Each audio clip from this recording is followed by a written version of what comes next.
आणि आपण नाटकाला प्रारंभ करत आहोत. धन्यवाद.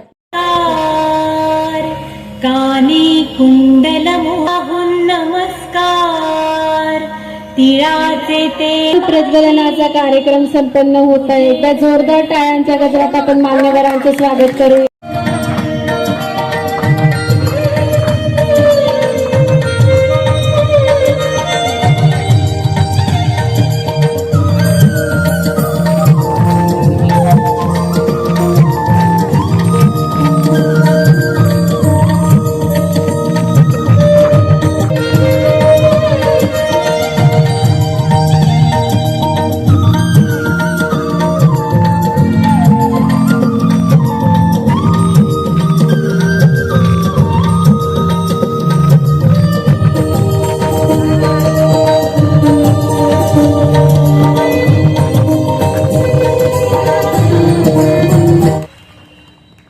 या सुंदर पादुका त्यांच्या घरी ते ठेवणार आहेत आणि ते श्री स्वामी समर्थ.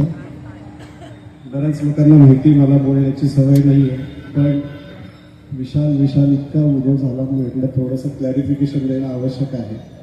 हे विशाल वगैरे काही नाही आहे, जे होतं ते स्वामींच्या कृपेनेच होतं, त्यांच्या इच्छेनेच होतं. आणि माझ्या वडिलांनी एक म्हण मला सांगितली होती, जशी खाण तशी माती. म्हणून हे जे काही आहे आज जे दिसतंय ते आमच्या पणजी आजी असतील, त्यांचे आईवडील असतील, त्यांची पुण्य, त्यांचे संस्कार, श्रीरामाची कृपा आणि स्वामी समर्थांची इच्छा. धुळ्यातला हा शो हा असाच स्वामींनी घडवून आणलाय आणि तो घडवून आणण्यामागे राहुल पापळकर वतीनं मी विशालजींच्या संपर्कात आलो.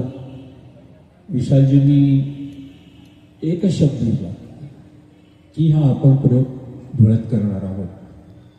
हा विश्वास, हा कॉन्फिडन्स, या सर्व बाबती इथं आल्यानंतर बघितल्यानंतर अत्यंत खात्री पडली की विशालजींनी जे प्रॉमिस केलं होतं ते एवढ्या भव्य स्वरूपात इथं सादर झालेलं आहे. त्याबद्दल आमच्या संपूर्ण टीमतर्फे मी त्यांचे आभार मानतो.